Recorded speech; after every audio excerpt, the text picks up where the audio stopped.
Hello, and welcome to the 2020 Ohioana Book Festival.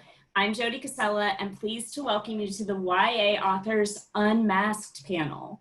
We want to thank our festival sponsors and partners, all of whom you can find listed on the Ohioana website. And thanks to our official bookseller, the Book Loft of German Village. You can get copies of all the books featured at the festival by going online to bookloft.com.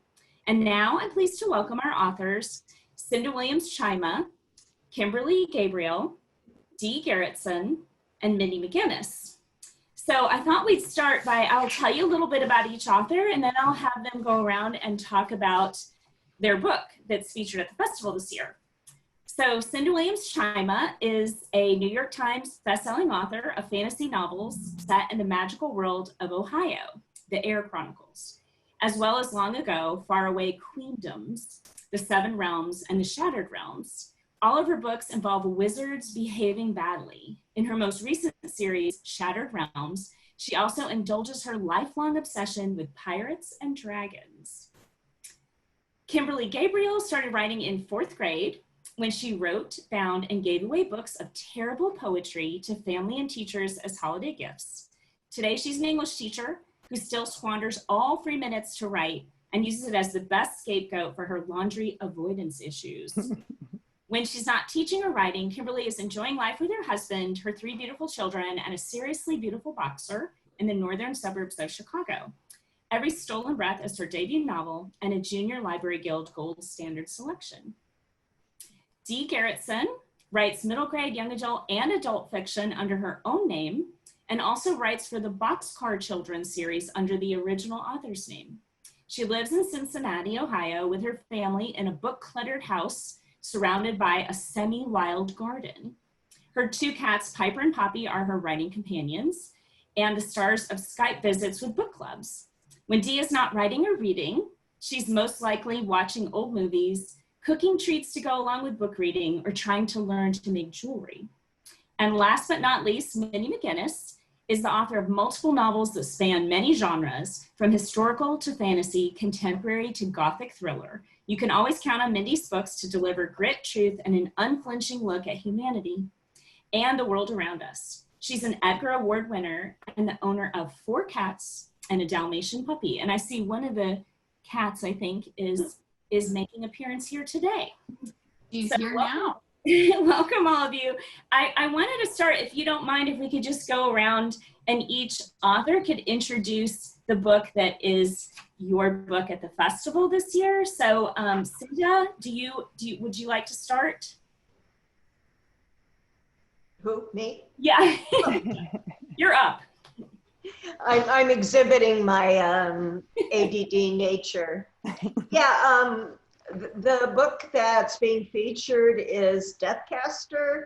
Now, Deathcaster is the 4th book in a series. And as you can tell, it's pretty thick.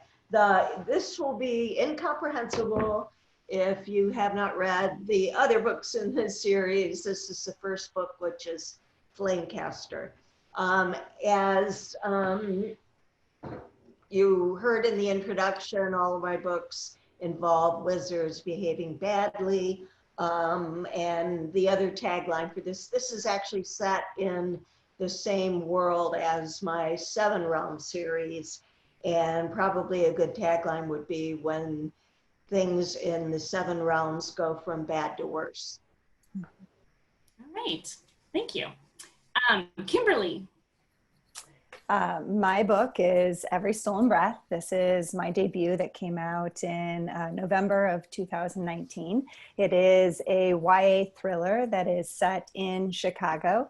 After a pack of teens murder Leah's father on the crowded streets of Chicago, the city wants to dismiss it as typical gang violence. But Leah is pretty convinced that these attacks, which have become an epidemic, are targeted and organized with somebody who has a lot of power in the city. And she becomes hell-bent on discovering who that might be. So she enlists the help of a teen hacker and an unethical reporter and a mysterious boy who may or may not have had something to do with her dad's murder. But the closer she becomes to uncovering who that might be, the more likely she is to become the swarm's next victim. Wow, okay. All right, Dee, you're up next. My book is Gone by Nightfall, and I like to describe it as inspired by The Sound of Music, but set in Russia during the revolution, and involves a girl with her very large mixed family of brothers, stepsisters, and when the revolution happens, she has to decide whether it's safer to stay or to go. And then there's a young Russian army officer involved in all of this too, and whether or not she can trust him. Okay. And last but not least, Mindy.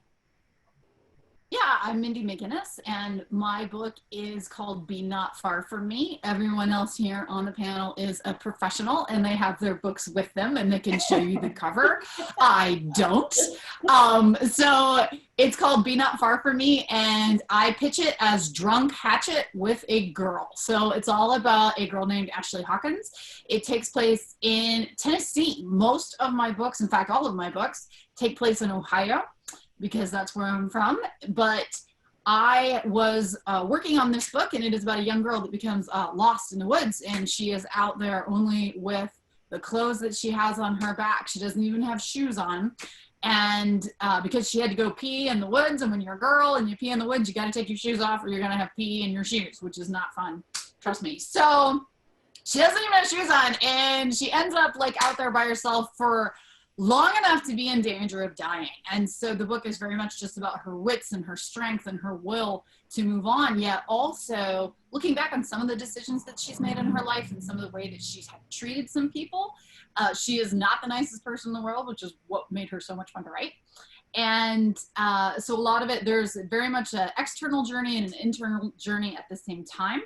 I was writing the book with full intentions of setting it in Ohio, and asked the person that I was dating at the time, who was a very avid hiker, I was like, where can I put this so that this character, who does have the ability to survive and is a very well-seasoned hiker and outdoors woman, I need her to be lost long enough for her life to be in danger. Where can I put that in Ohio? And he said, nowhere. He's like, we've deforested everything. Sorry, it can't be in Ohio. And I was like, oh crap. So that book is set in Tennessee because Ohio doesn't have a large enough area for someone who has the ability to hike and take care of themselves long enough for themselves to be in true danger. We don't have that. So it takes place in Tennessee. Okay.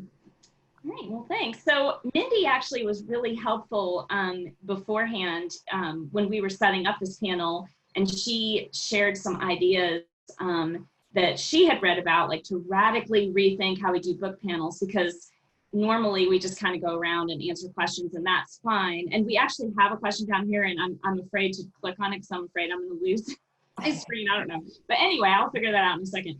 But one of the things that was suggested is to have each author show their workspace. And so like maybe it's messy, that's okay, but like where the magic happens, where you create and work on your book. So I hate to, I'm gonna just go around in alphabetical order again, but Cinda, do you mind being like the guinea pig to start with this one?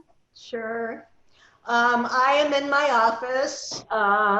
It's only been, I mean, I sort of, as an author, I worked my way up. At first, I didn't even have my own desk, but now I have quite a nice office. There's a nice reading chair and many, many, many bookshelves. Let's see if I can. Ooh. As I said, many bookshelves. I have, hopefully this big thing won't end up in my lap. I have artwork on the walls to inspire me. Now I probably won't get the camera and the right angle again. Okay. I have a cinema display and a laptop that I write on, which is great. So everything's very ergonomic. I have a tray for my keyboard and very nice chair. But I will tell you that I have done writing in the back seats of cars and on planes and buses and on break at work.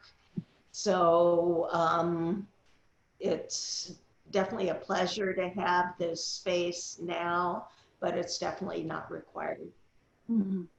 Okay, thanks.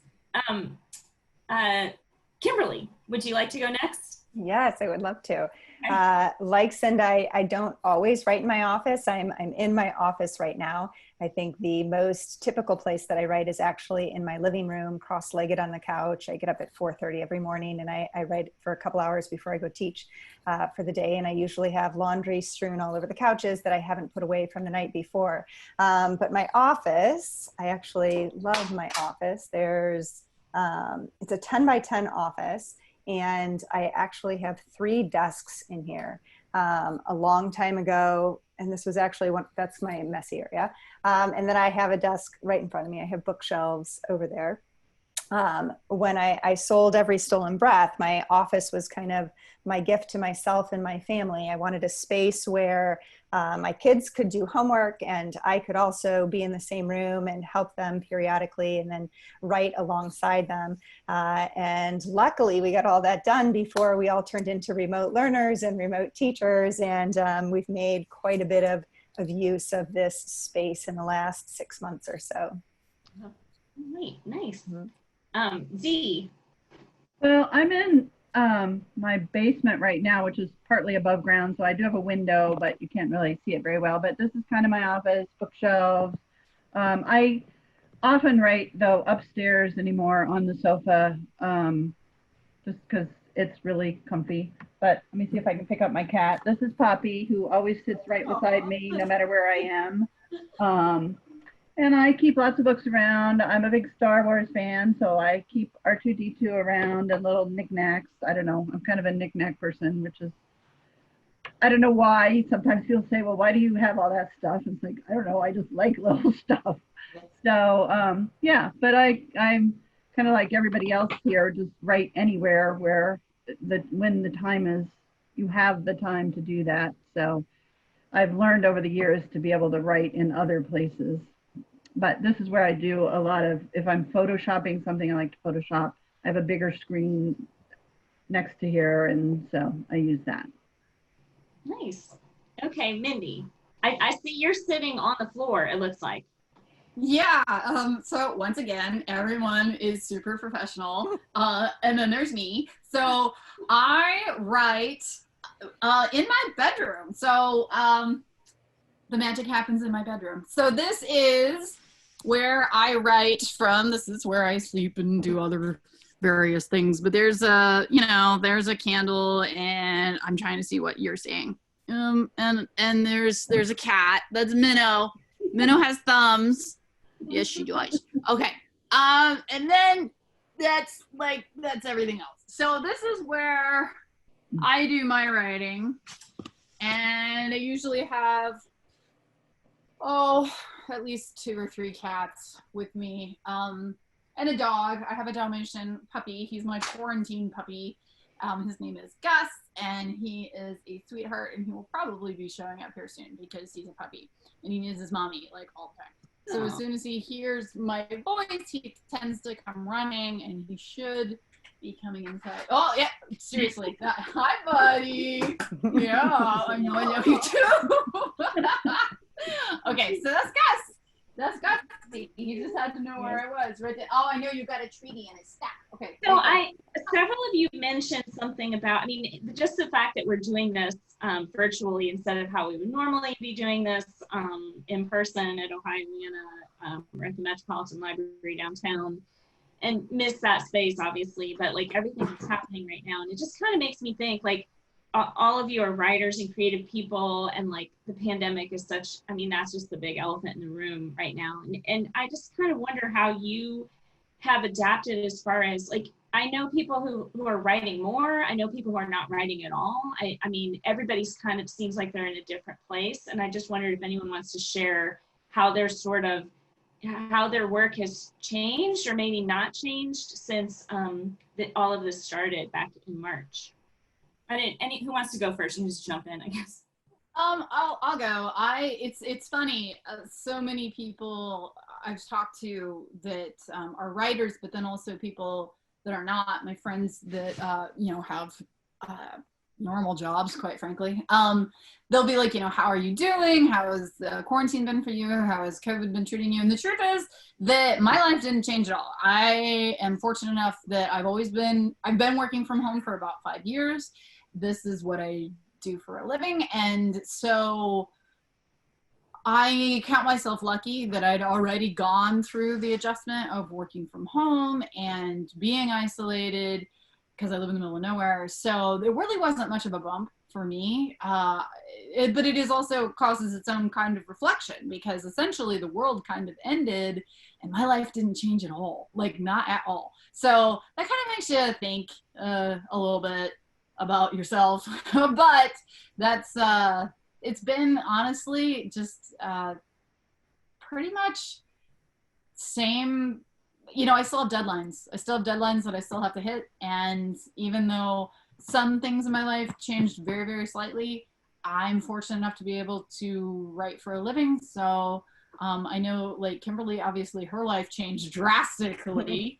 So yeah, I think maybe people that have more of, I think more pressures and more stress from their day jobs probably had to alter drastically. I'm sure Kimberly being the best example, I think, of everyone we have here. Do you want to talk about Kimberly? Yeah.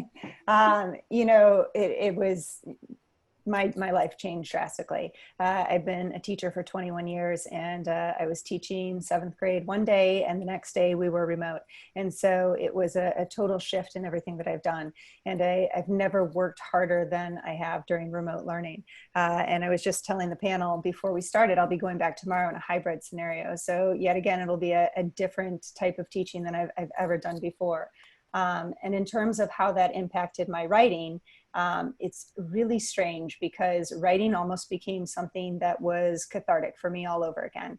It was like, how I wrote my first novel, where I didn't know where it was going to go and I didn't know what was going to happen. And so I was just kind of writing for me.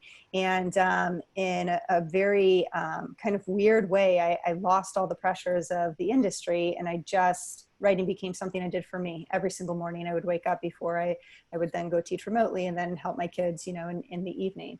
And so there was something beautiful about that. I think that it was also really weird that I was writing a very dark paranormal thriller at the time. And all of a sudden I put all of this like love into it and hope into it. And I just put some threads in there that were things that I needed to be feeling and reading in my life, that, to kind of combat all the ugliness in the world. So, yeah. I think, I kind of feel the same way. My life didn't change a lot either, because I have been working from home, and I've been thankful to have deadlines, because that's been keeping me working without fretting all the time. And it's also been an escapism to get into these other worlds, which has been a real benefit. But I've also been drawing in more threads from what's currently going on than I would have otherwise, because I can't stop thinking about the real world. But yes, I don't know how Kimberly's done it, but I'm really thankful that I haven't had those extra outside pressures. What I really miss in the pandemic is the existence of a third space. I have sometimes, I work from home, but sometimes I just need to go somewhere else to get focused and focus on work. And that was usually a library, a coffee shop. Now I can sit on the bench in my garden and hope I don't sit on any pine pitch. So that has, that's taken some adjustment. I find that constant anger isn't a very good fuel for the writing that makes me money. I spend too much time doing writing that doesn't make me money. so that I feel I just moved to a new town. I'm finding that it's hard to meet people during a pandemic. You know, if you have really, really good friends, they might risk coming over, but, you know, strangers, not so much. You should try dating during a pandemic, Cinda. It's even better. Well, I know, and there's that constant guilt. Well, you know, you should be getting more done, you know, because what else do you have to do? What's really been kind of cool is I have been hearing more from readers, and especially over the summer, both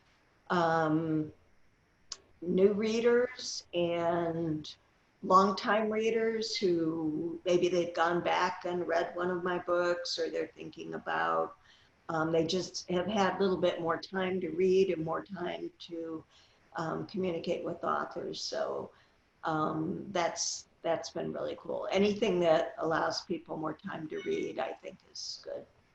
You know what? I just noticed that we actually have a bunch of questions here, and so now that I figured out how to access those, I'm gonna go to like the people who are watching and ask some questions. So this first one says, "Dearest goddesses, if you could do a crossover with another writer, who would that be? And which characters would you like to meet?" So I don't know how to move this so that I can, I don't know.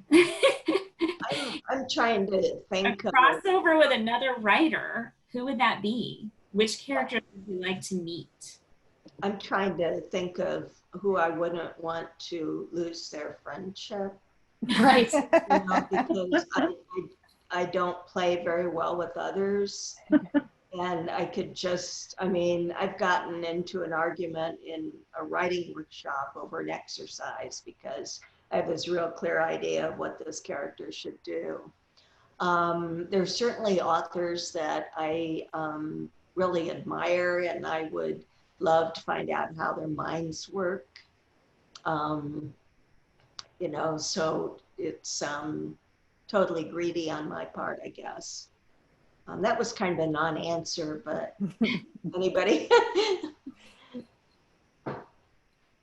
Well, I would like to meet, unfortunately, some of the authors I'd like to write with are no longer with us, so that's really unfortunate.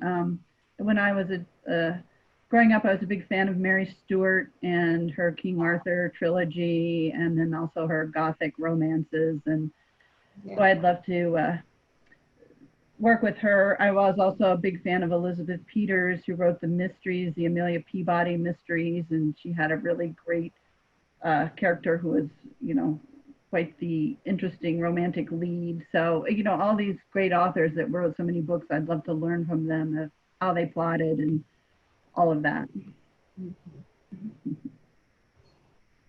Okay, let me see what the other questions are here. Okay, this is a good one. How old were you when you wrote your first novel, published or not? Yeah, that is a good question. So I do a lot of speaking. I used to do a lot of speaking at schools and to younger people doing workshops. And they were always surprised when I told them that I finished my first novel when I was 24. I had been writing my whole life, but I never sat down and wrote a novel until I was in just graduating from college. And so I think it's really important to acknowledge that. It's like even people that write for a living now, you know, we still had our first. And I don't think I actually had finished a novel until I was in my mid-20s. I had things that I would have called finished novels when I was 12, but you know, they weren't. They were not a novel. Yeah. Well, I was in junior high school, and granted, they were written in longhand and notebooks, and I don't even know what the word count was. They all starred me and all of my friends, because I don't know what your junior high was like, but mine was pretty boring and pretty brutal. So, and it's hard to be boring and brutal at the same time, but in novels, anything could happen. And so yeah, I still have some of the stories I wrote then, and there's enough distance now that I'm not too judgy about it. I feel like I can hear my voice a little bit, or I'll see some little flash of humor and, you know, appreciate where I was then. So. I took a really roundabout path to writing and did a lot of other things. So I didn't write my first novel till I was about 40. I used to teach landscape horticulture, and I was a landscape designer, and you know that was going to be my career path. So just, you know, there's no one set path for people. But yeah, but I wrote some short stories. Apparently wrote a lot of horse stories when I was 12, but I don't remember those. But that's kind of family legend. But full length was not until about 40. You know, if we're not counting my poetry anthology from the 4th grade, which we shouldn't because it was terrible. You know, my first book that I attempted was in my early 30s. And then my second book was Every Stolen Breath, which I got published when I was 41. And I'm very proud of that, you know, that I was 41 when I published my first book. I think there's some pressure for people to publish as quickly as possible. But for me, you know, it was a goal that I'd had for a long time that I was able to achieve. It doesn't matter when I was able to achieve it. I did it and I got it done, and now I'm on to my next one. So that's exciting. Okay, let me see what we got next here. Oh, okay. How important is it for your teenage characters to talk and act like teenagers of today? Well, this is a really good question. I like the question a lot because I am always advising people that want to write YA that you do need to make sure that your teens are acting like teens, but teens being teens doesn't necessarily mean that you want to use today's slang, especially at the rate that what's popular moves now. If you're in traditional publishing, you're working 1.5 to 2 years ahead of time. So if I reference a video game, a song, somebody, a YouTuber in my book, or I use specific slang, or if I even talk about a meme that's popular right now, in 2 years, when that book actually hits the shelves, it's going to be so dated that the readers are going to be like, you know, she has no idea, right? I mean, she used Wikipedia from 5 years ago, and that's where she got this information. So, I mean, you can write teen attitude and teen personality and not necessarily be making pop culture references. And I actually argue against using them because it does date it so specifically. That's one reason I write high fantasy. You know, I'm using thieves slang from the 18th century. So nobody's going to come and tell me it's out of date. I had a character in my Ohio series that had a CD player, and I had to change it to an MP3 player by the time the book was published. So I'm like Cinda. I write historicals or science fiction, so I made up some swear words in science fiction. And in historicals, teens were treated more like adults. So I had to work that in a little bit in how they talked and how they acted. It's another reason I don't write contemporary. I wouldn't know how to begin.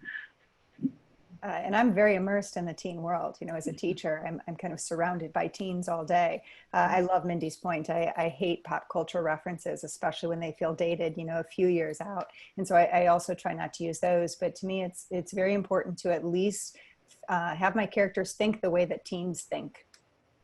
Yeah, and something else I want to add, if anybody is watching who wants to or is writing a YA novel or a middle grade, when teens text, there used to be text speak, and now we all have predictive smartphones. And a lot of the times when I'm reading something, I do editorial work on the side, and I will be reading something that an adult wrote, and they're writing text between teens, and they're using text speak, which isn't really used that much anymore because we all have autocorrect on our keyboards, and you know the teens are speaking in oftentimes, not always, but if anything, they have coded emoji, you know, talk. That's what they're using now. So it's just a tip. Yeah, that's a good point. Okay, let me see if I can see the next one here. Oh, okay. Do any of you belong to a YA author support group of other YA authors, and how does that help your writing? Well, this is it, you know, right here. No, I'm just kidding. I had someone. I have a lot of people that I'm in contact with that are from specifically my debut group from 2013. And, you know, you just, it's the same as anything else. You form real friendships, just like you have, you know, your social group at work, and you have your social group from like a reading club or whatever, or the gym. I have my social group that are only writers, and we are friends. But that's also what we talk about is, you know, whatever's going on in publishing. Right now, there is, believe it or not, a paper shortage. We don't have enough paper. So that's like, you know, that's the kind of stuff that, you know, you talk about. And there is, you know, the usual industry chat or whatever. But I mean, in the end, it's just, you're just friends that are moving in the same circles. Yeah, I belong to our local SCPWI group, and it's really sad that we haven't been able to meet in person. I mean, it's just nice to know you have somebody you can send an email to and, you know, talk to them. And a lot of online people that I will maybe never meet in real life, but it's really nice to be able to connect with them online. As far as, I usually don't have a lot of other people besides my family read my work, just because they've been doing it so long and they know what I need. And I have two children, one who's 20 and one who's 24, and they've been with me since the beginning. And so they're really good at critiquing their mom. They love it. So, yeah. I got my start through Pitch Wars. You know, as a Pitch Wars mentee, I was mentored by Dawn Hughes. And for those of you that know Pitch Wars is an online writing community. And because I was selected in 2016, we had a group of 150 people. And we became a pretty tight-knit group. And then I also had my debut group from 2019, which, you know, we just form relationships, and those turn into critique partners and beta readers and, you know, people who you can commiserate with and celebrate with too at the same time. Okay, let's see. I think there's one more on here. Oh, and so this question was actually kind of answered before, because it says, if you haven't spent most of COVID-19 writing, what have you done to cope, keep busy during the pandemic? And maybe we can like sort of morph this question a little bit, because I had actually written a question down about binge watching shows, because that's what I've been doing a lot more than I normally did before. Do any of you do that? And like, what's your like latest craze, I guess? So I don't have really time to watch TV. Okay. I really like thrillers. So I've been watching MI5, which is a British spy show. That's very exciting. And so that's what I've been doing. And I'll let somebody else answer. There's another show, but I blanked on the name, so I'll let somebody else jump in. I actually, like Mindy, never watched TV, but I did binge watch one series, and it was Schitt's Creek during the, you know, lockdown and shelter in place. And it was perfect. It was everything that I needed. It was funny and lighthearted and full of love and warmth. And even now, like if I have to turn on the TV, I will watch reruns of that. Yeah, I watch very little TV, and it's not because I'm one of those people who think there's nothing good on TV. I mean, I actually pretty much gave up TV when I was working full time, and I was writing and neglecting two children. And it just, I mean, something had to give, and that's what went. And I've never really gotten back into the habit. I would watch Saturday Night Live regularly, watch the news while cooking dinner. But I've watched a couple of, we've watched several, The Last Kingdom, which is about the Anglo-Saxons in Britain, which was really interesting if you're a history buff. Marvelous Mrs. Maisel, which was a lot of fun. I wish this COVID would be over so they could make some more, you know, selfishly. I like movies on TV when they come available. We just joined the Disney Channel and got to see Hamilton, the movie on there. So otherwise, I've been doing a lot of gardening because I moved to a new place, and which is it's very therapeutic. I find to go out and dig some holes. I just remembered the name of the show. We binged watched when my daughter was home this summer, all of Veronica Mars. Yeah. I had never seen it before, and on my book that came out last year, my editor at one point in their editorial notes said, "Oh, I'd really like it if you could give this a Veronica Mars vibe." And I was like, "Ooh, I have no idea what a Veronica Mars vibe is." And so we watched it all this summer before she went back to school, and it was really fun. And there was no way I could have given my book a Veronica Mars vibe. So didn't matter at the end. Oh, these questions are rolling in now. Okay, let's see. I don't know if I can. Okay. Okay. What sparked your final action to make a transition to writing? And she has a little bit more to this. She said Dee was a horticulturist. That's interesting, but what moment made her realize I'm going to write for a living and not a hobby? That's a hard question to answer because very, very few of us are able to write for a living. That's a big bridge to cross from just writing. And I was a YA librarian. I worked in high school for 14 years. And when I did become able to quit and write full time, it wasn't necessarily a financial decision. It wasn't necessarily a smart decision. It was just that at that point, the library wasn't getting the funding and the attention that it needed to stay alive, and my position was eliminated.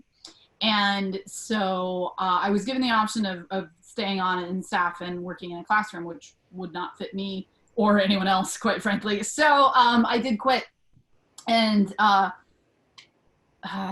tried to make a living just being a writer. Now, when I say that, I'm a writer, blogger, podcaster, editor, all of these things, whatever it takes to pull in $10, it is not easy. And especially now, I want to mention with quarantine, a lot of us, I know Cinda especially, and I have done many events together. So we would speak in public, we would do school visits, we would do library visits, we would do book signings. And a lot of the time, like that was probably a quarter of my income. And, that's gone now. And so we have to find new ways to not only market ourselves, but to try to bring in just a little bit of money and, like lemonade stand style stuff. And so, when you make that choice to quit your job, which some of us have been able to do,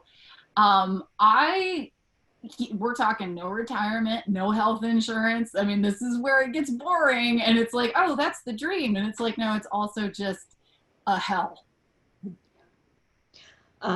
So everyone buy books. The Book Loft has all of our books, so you can order through their site, and some of us have added book plates and other goodies along with it. Try to keep the wolf from our doors. Maybe some of you have noticed I'm incredibly old, so I have a long career working at other jobs. I started working when I was 16, actually at a newspaper, typing copy. Who knew that it was a great preparation to be a writer. I worked in healthcare for years. I was a dietitian. I was a department head in a large hospital system. And my last job, aside from writing, I was a college professor. I took that to give me more time to write, I thought. But all of that time I was writing. So I often tell aspiring writers, think about what you're going to do to make a living until the time comes, if it does come, that you can make a living as a writer. And I finally made the move. I was at this university. There was a huge amount of politics going on. at the time at the university. I loved teaching, but I was also exhausted because, you know, Kimberly, you were talking about getting up at 4:30. You know, I was doing that, and anyway, and I was offered a 3-book deal. And I'm like, if I happen to be married to someone with insurance, which is a big deal. And I was just like, you know, you've been working since you were 16, if not now, then when? So that's when I became a full-time writer. But it was not without a lot of, you know, planning and saving up money and that sort of thing. So I don't know if I'm going to become a full-time writer without teaching. You know, I dream about it, sure, but at the end of the day, and you know, even this year, as hard as everything is, I feel like teaching is such a big part of who I am. So I feel like being a mom is such a big part of who I am, and teaching is such a big part of who I am, and writing is such a big part of who I am, that right now I'm trying to juggle all three, which is, you know, crazy and chaotic at times. But I don't know that I'm willing to give up the writing or the teaching. Certainly I'm not going to give up being a mom. That's like my most important, that's my favorite one. You know, I think for me, it's all about balance and, you know, pursuing something that I love and really enjoy. And 2 things I think I was just meant to do. Yeah, I came to a point where I had to make a decision. If I was going to stay in horticulture and keep teaching, I would have needed to get more education just the way where I was teaching. They wanted me to have a different sort of degree. And, you know, I didn't know if I wanted that. I was having some health problems, and you can't be a landscape horticulture person and be outside if you're having a lot of health issues, trouble getting around. And I was very fortunate. Again, my husband has insurance, and it just worked out better for our family that I went towards writing. But, you know, without that backup, I could never do it. You know, without my family situation, I could never be a full-time writer. Yeah, that's kind of one of the unspoken things probably about any creative industry too, I would think. So another question that someone has here is what do you like to read for pleasure? I wish I had time to read. That sounds really cool. Well, what's the last good book you read, Mindy? I'm not kidding. Like if you follow me on Goodreads, so typically I read like 60 to 80 books a year. And if you follow me on Goodreads, you'll see that I am lagging horribly behind on my reading challenge for this year. And I think part of that has been, like, weirdly enough, attributed to COVID, because I listen to a lot of audiobooks. I do a lot of travel and I listen to a lot of audiobooks. Mm-hmm. Now I'm not traveling, and so I don't have that dead time where you're just moving from one place to the other, listening to an audiobook, or, you know, however you consume your books. So I'm a very active person, and if I have a free moment, more than likely I'm going to be working outside, I'm going to be running, I'm going to be at the gym, or I'm going to be working in front of my laptop. It takes a lot for me to stop. And if you're going to read, you have to stop. And I love reading, but I was worried specifically about COVID and the quarantine slowing me down and, you know, making me kind of hibernate a little bit, which I was worried about. And so I kicked up my fitness like way more than I usually do. And that has taken up, oh boy, probably two and a half hours of every day I'm doing something, either running or lifting. And so, you know, that's something I'd like to maintain going forward. So we'll just have to see. It has eaten up some of my reading time, but I just finished a project and turned it in last week. So my evenings should be a little more free. And I do have an actual stack of books waiting on me. I just haven't actually begun and finished something in a very long time. Well, I joined a book club, believe it or not, an adult book club because I felt like I was unread in every possible genre, including YA. And so the last book I read for that was The Dutch House, which is really excellent. I recommend it, and Patrick. I've been also doing a lot of reading, doing research for my current project. So that has taken a lot of time. I think maybe the last YA books I read were Mary Pearson's Heart of Betrayal and, you know, that series. So I'm way behind. I'm still buying books and they're just piling up on my shelf.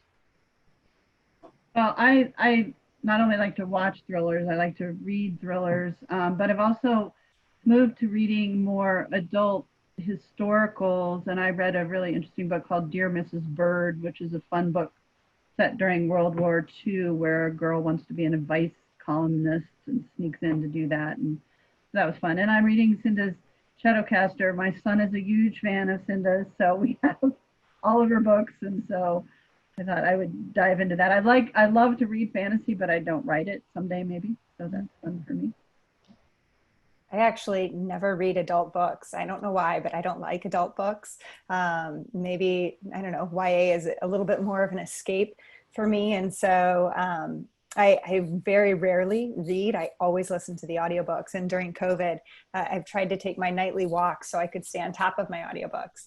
I'm actually listening to right now More Than Maybe by Erin Hahn, which is a cute little YA contemporary that I love.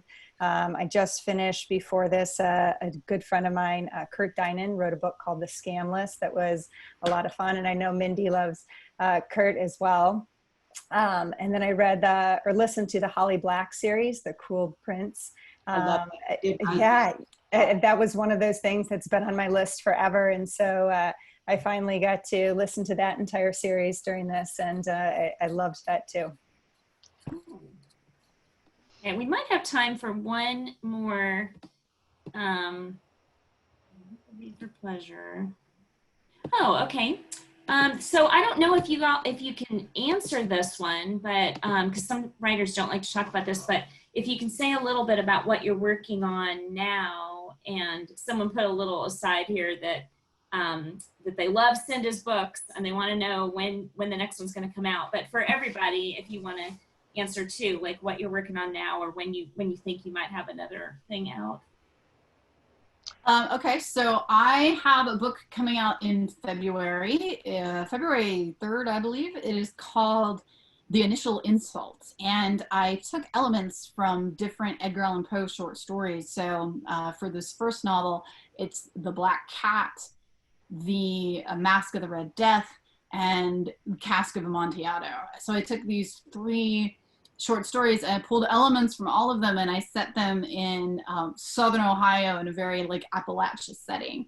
And it's all about a murder mystery from the past and a girl who's trying to find some answers, and she's convinced herself that the best way to do this is by taking her ex-best friend and bricking her up in the wall during a party, which, you know, that does work, but don't do it at home. Anyway, so that is called The Initial Insult, and that comes out in February of 2021. And I just finished the sequel. There are 2 books in the series, and it is called The Last Laugh. And I just turned that in last week.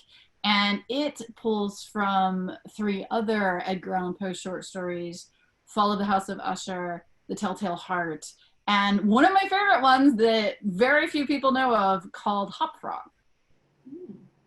So a lighthearted romp. Yeah, lighthearted romp. I'd be lying if I said there weren't any dead bodies. I did see on the question someone asked, how do you know where to draw the line between your content when you're writing YA versus adult? And I'm like, well, if you've read any of my books, there's no line for me. Yeah. Every time I think I know what the rules are, I find them violated in some other great book. Well, I'm working on a project that involves Norse fantasy, Nordic legend, mythology, Vikings, and dragon ships. So I've been doing a lot of reading of the old sagas. And what I can tell you, the lesson learned from the old sagas is don't marry a woman off against her will. And if a woman warns you about something, listen to her.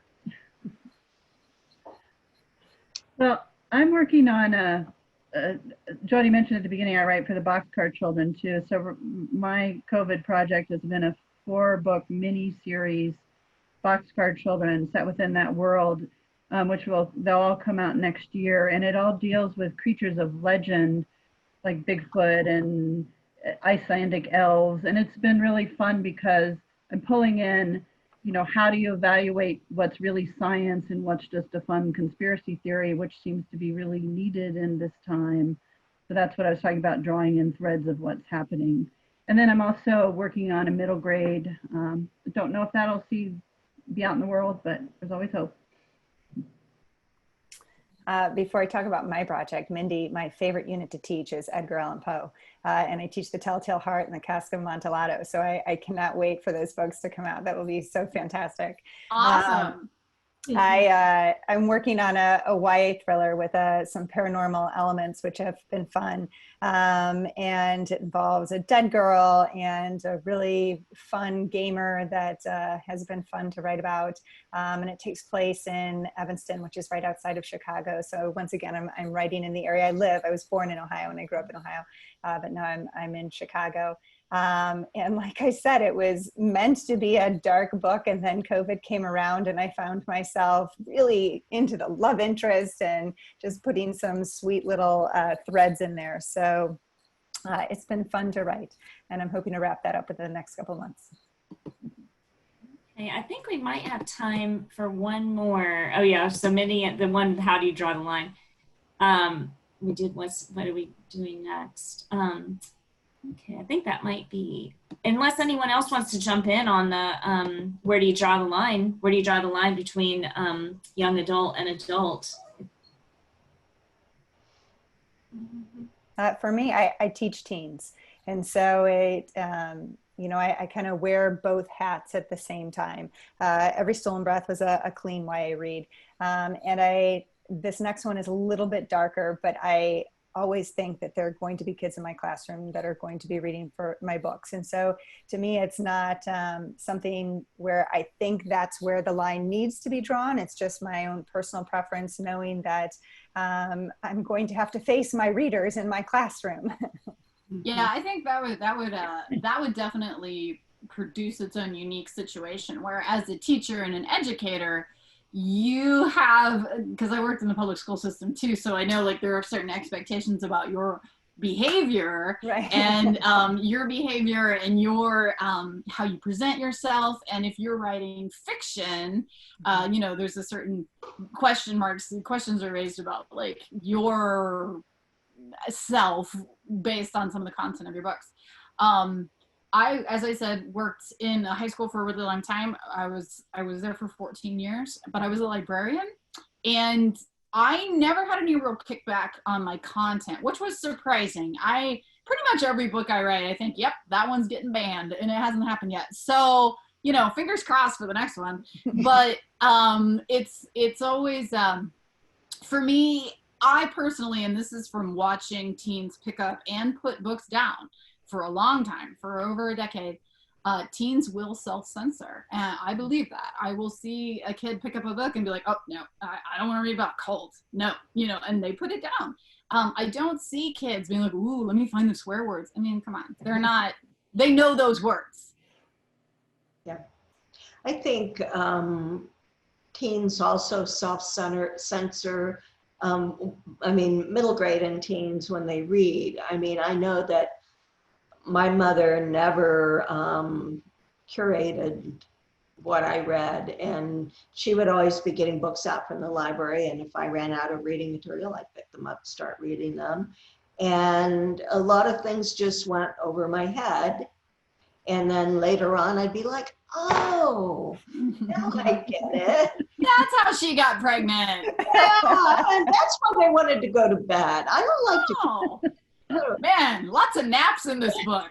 But I think that our responsibility as authors is to be honest to the character and realistic to the story, and not to betray the reader's trust in us. So, you know, if you're going to write a certain kind of story, then there's going to be content that someone will object to. And if you wrote something that nobody objected to, it would be hardly worth reading. I've had school visits canceled because I have wizards in my books, and somebody didn't want their child to read about wizards, you know. So, you know, I think I'm not aware of any child ever being harmed by reading a book. I mean, unlike, it seems like we're overeager to pick and choose books because maybe they're not supposed to be fun. They're supposed to be educational, and yet will allow kids to play any video game or watch anything on screen, or, you know, whatever comes up. I don't know why people get. But yeah, I still write the kind of books I like to read as an adult. It's just that most of the main characters are teens. I kind of self-censor a little bit. Both my YA historicals are set during wartime, so of course there's violence, but I have a real issue with torture, so there's not torture in there, and that's mainly my choice. You know, it is war, but you cover different aspects, so it's kind of. And then also in terms of what were the expected cultural expectations of women, I had to deal with that a little bit in terms of what they would and wouldn't do to make it more realistic. So it's kind of a combination of factors. And it's interesting that sex sets off the alarm bells a lot more than violence. Right. You know, you'll be like, you know, I've had several major slaughters in my books. And I don't know if any of you have ever read those sites where they pre-read books and, you know, rate them for other parents. And when you see your book reduced to, you know, 3 deep kisses, some suggestive language, you know, you're just like, no, it's all about context. Yeah. Well, it looks like this might be the end of this. This was really nice, you guys. This was it was really interesting to see everybody's face. And I have to read a little thing here because I think this is the last official program of the Ohioana Book Festival. So that's kind of exciting that this is our last, that all of you are ending with this. So thanks again to our panelists, Cinda Williams, Chima, Kimberly Gabriel, Dee Garretson, Mindy McGinnis. A reminder that you can get copies of their books from the Book Loft to German Village at bookloft.com. So please, everybody, go over there right now and jump on and buy these books. Thank you again to our festival sponsors and partners, and thank you for joining us, all of you. Please check out the Ohioana website for all of this year's festival programs. There's so many other things, so many other panels that were going on, and some things simultaneously that you can jump on and watch now. And they told us at the beginning of the panel that all of the books are all available at the Book Loft for the whole month. So because they know that people are going to be watching the panels, and like maybe you didn't get to see everything this weekend, but you can watch at your leisure over the month and then still jump on and buy books as part of the festival. So please support our bookstore sponsors. They're the ones that make this happen, and Book Loft said that they would ship internationally, so something to know. Thank you very much, everybody. Thank you, Jody. Thank you.